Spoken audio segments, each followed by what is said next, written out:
नमस्कार, स्वागत है आप सभी का। मैं हूं प्रीति। शुरुआत 9 बजे की हेडलाइंस के साथ।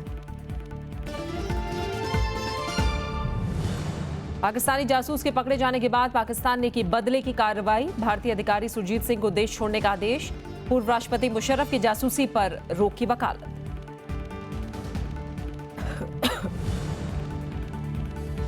कठुआ और जम्मू में अंतर्राष्ट्रीय सीमा पर पूरी रात सीमा पार से गोलाबारी। जवाबी कार्रवाई में पाकिस्तानी चौकियों और गांवों को भारी नुकसान। गृह मंत्री का बीएसएफ को मुंह तोड़ जवाब देने का आदेश।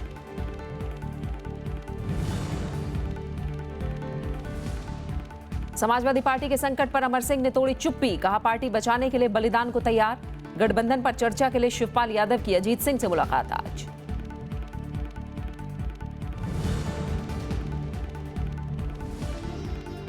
दिल्ली में दीपावली से पहले खतरनाक स्तर पर प्रदूषण। केंद्रीय प्रदूषण नियंत्रण बोर्ड ने जारी किए आंकड़े। कई इलाकों में 500 के पार PM 2.5 का स्तर।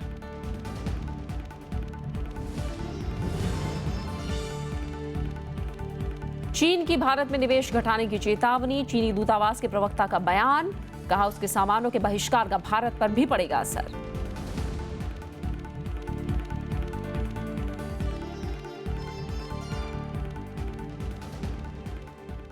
पाकिस्तान ने बदले की कार्रवाई करते हुए भारतीय उच्चायोग के अधिकारी सुरजीत सिंह को 48 घंटे के भीतर देश छोड़ने को कहा है।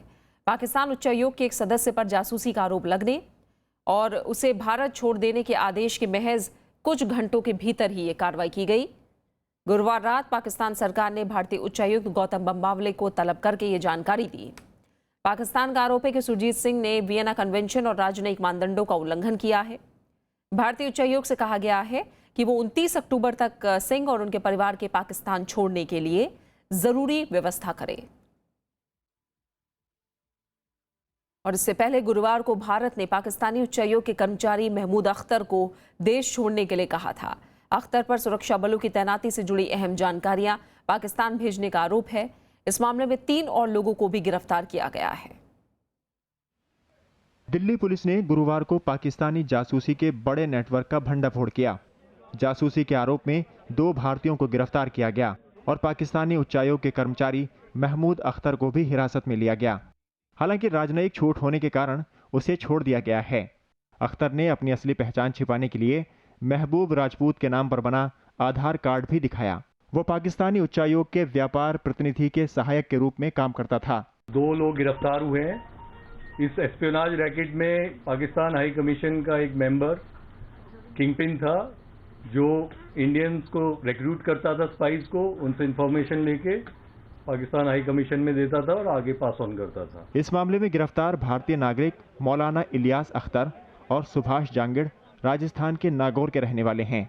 वो पाकिस्तान के जासूसी नेटवर्क के लिए संवेदनशील जानकारियां जुटाते थे। इसमें रक्षा कागजात के साथ साथ भारत पाकिस्तान सीमा पर BSF की तैनाती से जुड़ी जानकारियां शामिल हैं। लास्ट 6 मंथ्स में हमारे पास क्रेडिबल इनपुट्स आ गए थे कि ये लोग पाकिस्तान ISI के लिए जासूसी कर रहे हैं।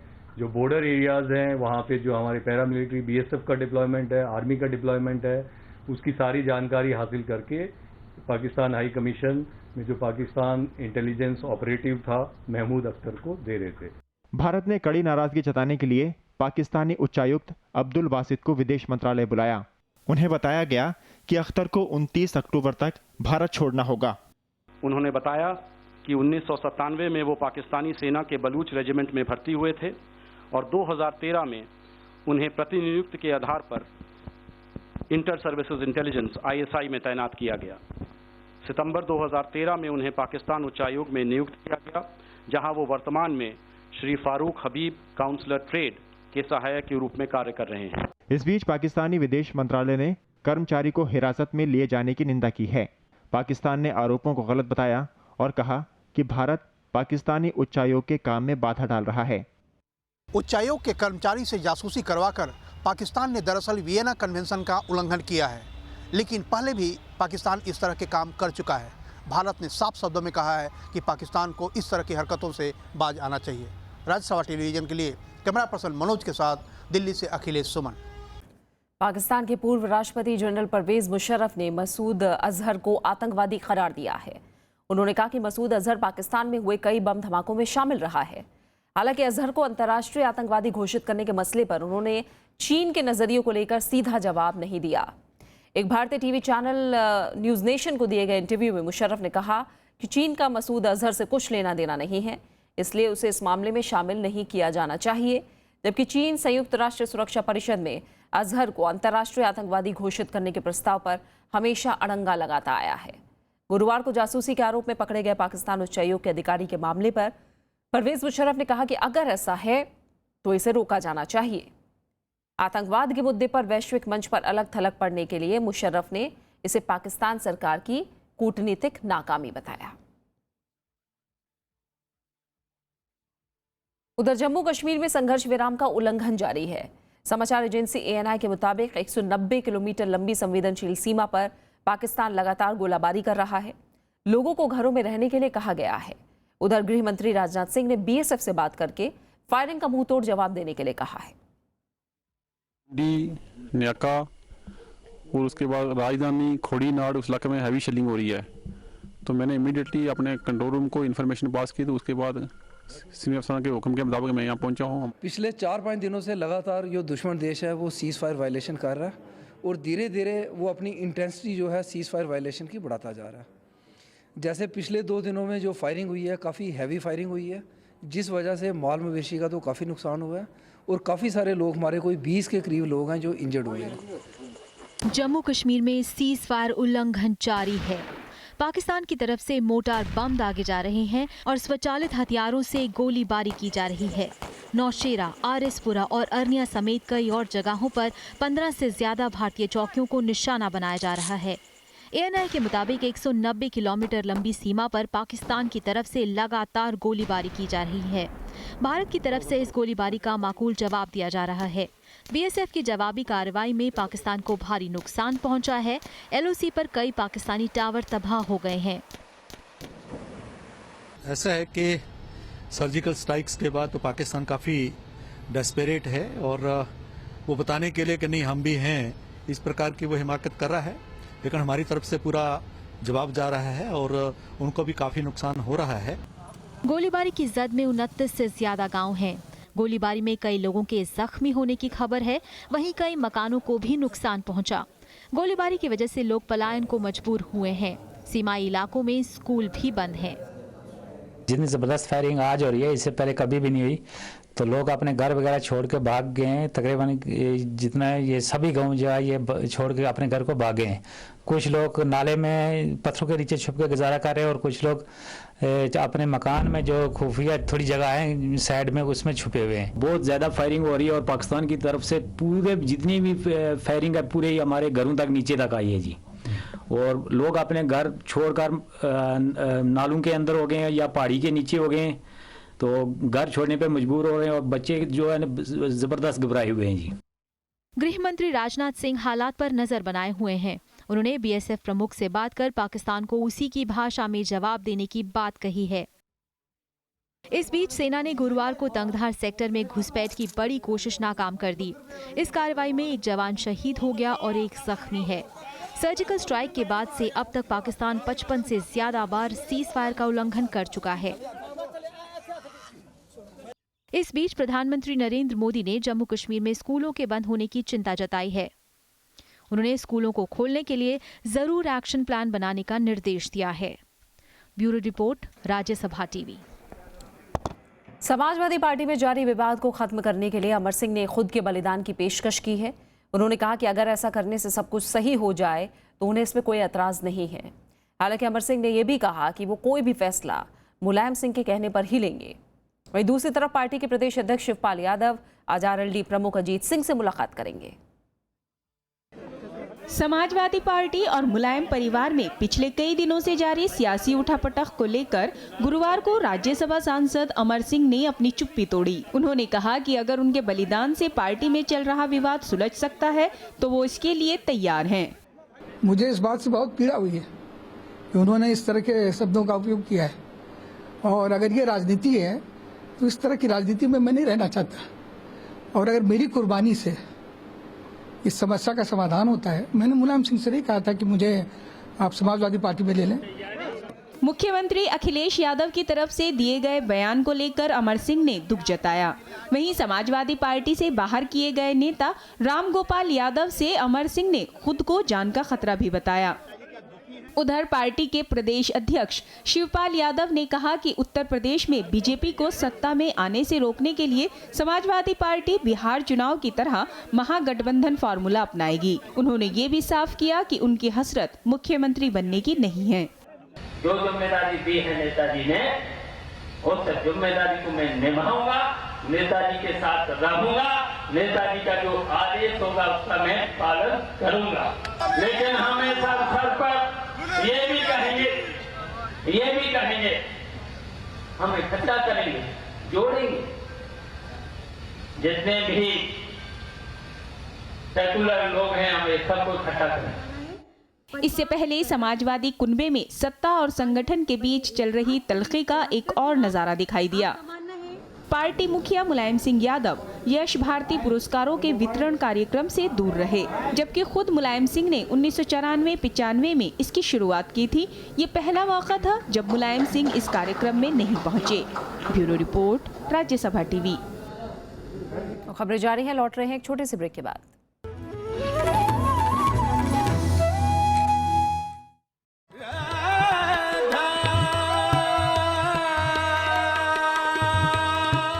एक विलक्षण प्रतिभा, सत्य वचन क्यों छोड़ दिया, गुहेश्वरा अति गलेवा गुहेश्वरा। गुरु महिमा और गुरु भक्ति का अनूठा उदाहरण। 68 में मैं ज्वाइन हो गया वहाँ गुरु जी के पास सेवा करके। वही 12 साल ऐसे आश्रम का नियम से मैं संगीत से गुरु भक्तिया करुणी सुमाते। मिली शख्सियत में मशहूर और मारूफ गायक पंडित वेंकटेश कुमार से शनिवार रात 10:30 बजे और रविवार शाम 4:30 बजे सिर्फ राज्यसभा टीवी पर।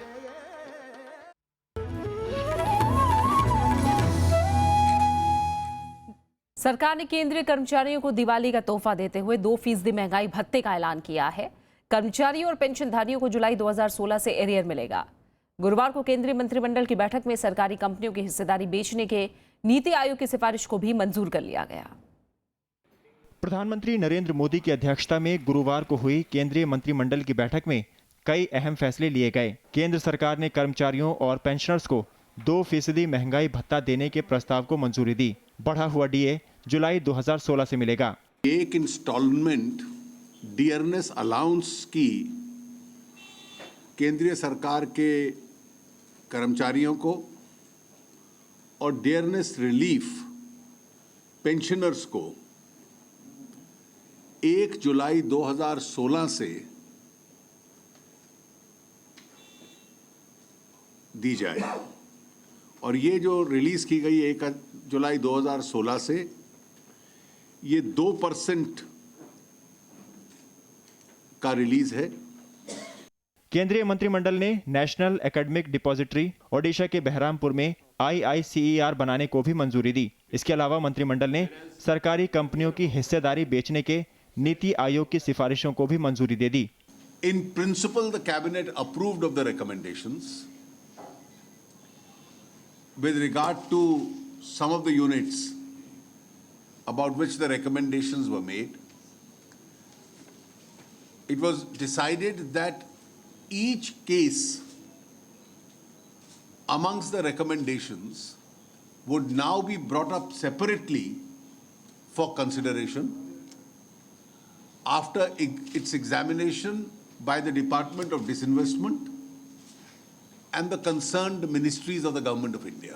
इसके अलावा CCEA ने जम्मू कश्मीर में बागवानी के विकास के लिए 500 करोड़ रुपए के पैकेज को मंजूरी दे दी।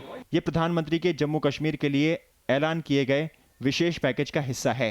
विशाल दहिया, राज्यसभा टीवी। जैसे जैसे सर्दियां करीब आ रही हैं, हवा में प्रदूषण की मात्रा बढ़ती जा रही है। दिवाली से पहले दिल्ली में प्रदूषण का स्तर खतरनाक लेवल तक पहुंच गया है। दिल्ली में गुरुवार को हवा की गुणवत्ता सबसे खराब रही। एयर क्वालिटी इंडेक्स के मुताबिक गुरुवार शाम तक कई स्थानों पर वायु प्रदूषण का इंडेक्स में PM 2.5 का स्तर 500 के आसपास पहुंच गया। जबकि कुछ स्थानों पर प्रदूषित हवा का स्तर सुरक्षित सीमा से 9 गुना ज्यादा था। आनंद विहार को शहर का सबसे प्रदूषित स्थान चिन्हित किया गया। हवा की गुणवत्ता बहुत खराब होने से बीमार होने का खतरा बढ़ जाता है। साथ ही हवा की गुणवत्ता गंभीर होना भी स्वास्थ्य के लिए बड़े खतरे की चेतावनी है।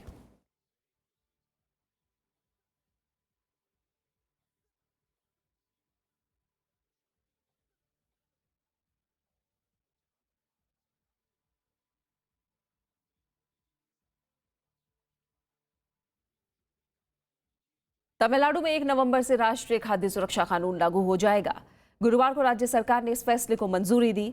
इसके साथ ये भी कहा गया कि तमिलनाडु में मौजूदा सार्वजनिक वितरण प्रणाली के जरिए बांटे जाने वाले चावल की सुविधा जारी रहेगी और इसमें कोई भेदभाव नहीं होगा।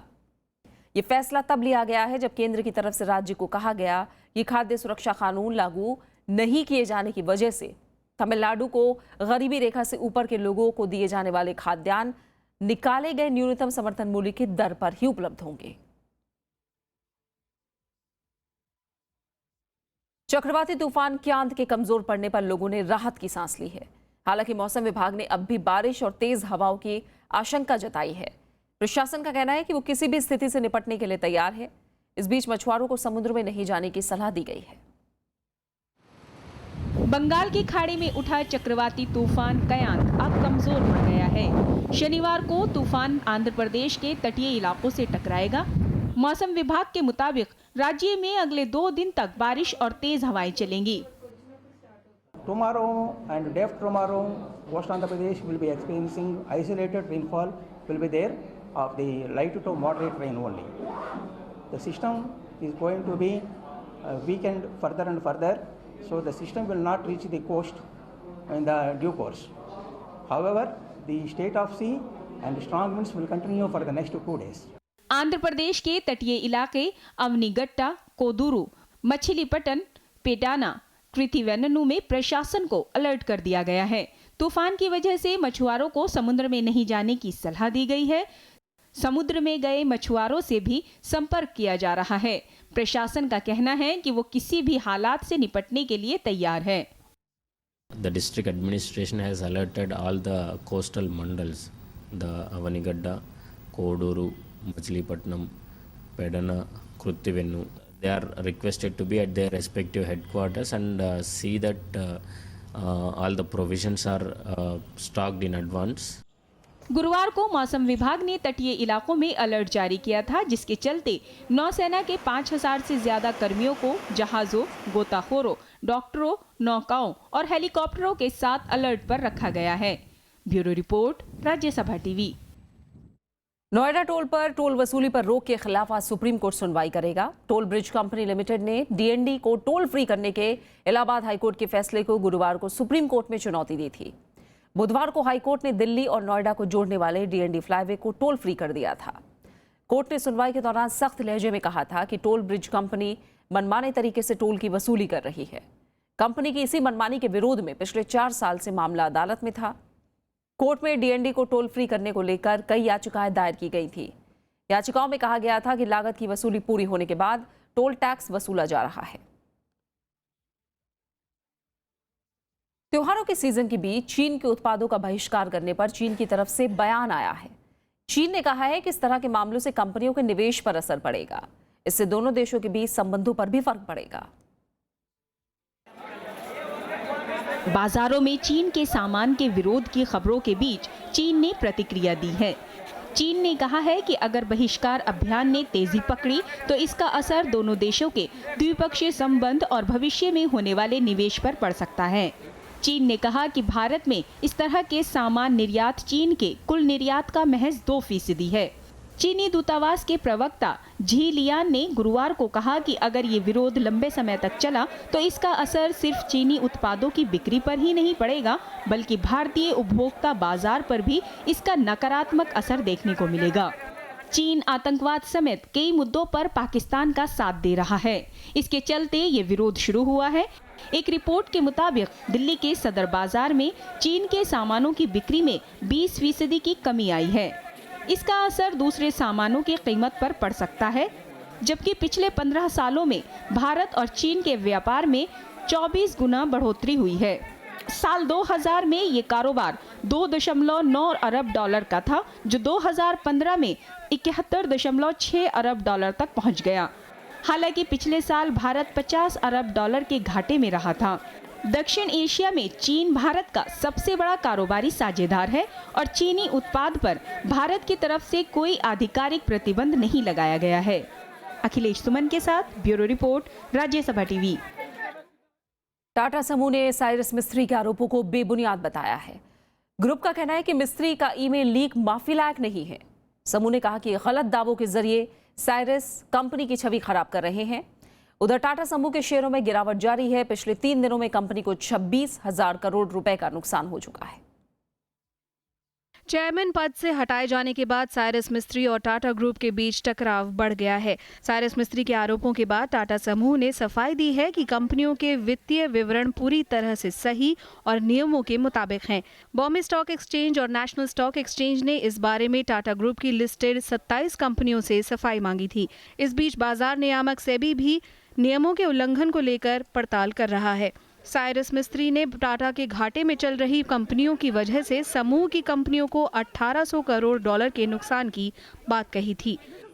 ग्लोबल पैराडाइम में, ग्लोबल फ्रेटर्निटी में, इन्वेस्टर फ्रेटर्निटी में टाटा एक बहुत बड़ा नाम है और जिस तरह से ये लेटर बाहर रूप में आया है तो मुझे लगता है कि सारे इन्वेस्टर, खासकर जो बाहर के निवेशक हैं, वो भी थोड़ा सा अभी ध्यान रखेंगे कि किस तरह से डेवलपमेंट होती है ग्रुप में और उनको क्या रुख लेना चाहिए। जनरली मैं समझता हूँ कि अभी तक जितनी डेवलपमेंट हुई है उससे कोई पॉजिटिव आउटलुक तो नहीं बनता। चेयरमैन पद से हटाए जाने के बाद साइरस मिस्त्री ने टाटा सन्स को 5 पेज का ईमेल भेजा था। इसमें उन्होंने अपने हटाए जाने के तरीके पर सवाल उठाए। साथ ही उन्होंने रतन टाटा समेत बोर्ड पर कई आरोप लगाए हैं। उनका कहना है कि उन्हें काम की आज़ादी नहीं थी, फैसले लेने में उनकी भूमिका कम कर दी गई थी। साथ ही फैसले लेने के लिए ऑल्टरनेटिव पावर सेंटर बनाए जाने का आरोप लगाया है। उन्होंने कंपनी के कई फैसलों पर भी सवाल उठाए हैं। घाटे में चल रही नैनो को बंद नहीं करने को रतन टाटा का जज्बाती फैसला बताया। Absolutely no purpose is served by washing dirty linen in public. Newton's law tells us that every action leads to an equal and opposite reaction. Allegations and counter allegations are futile. Cyrus मिस्त्री को हटाए जाने के बाद टाटा समूह की कंपनियों के शेयर में गिरावट दर्ज की गई है। मंगलवार और बुधवार को टाटा की कंपनियों को 21,000 करोड़ रुपए का नुकसान हुआ है। सोमवार को टाटा सन्स के बोर्ड ने साइरस मिस्त्री को चेयरमैन पद से हटा दिया था और रतन टाटा को अंतरिम चेयरमैन नियुक्त किया था। नए चेयरमैन के लिए सिलेक्शन कमेटी बनाई गई है जो 4 महीने में नया चेयरमैन नियुक्त करेगी। टाटा सन्स देश का एक बड़ा कॉरपोरेट समूह है जिनका टर्नओवर 10,000 करोड़ डॉलर से ज्यादा है। कृति मिश्रा, राज्यसभा टीवी। वित्त मंत्री अरुण जेटली ने कहा है कि आने वाले वक्त में शहरों में बुनियादी ढांचे का प्रबंधन, खासकर पानी की आपूर्ति सबसे बड़ी चुनौती होगी।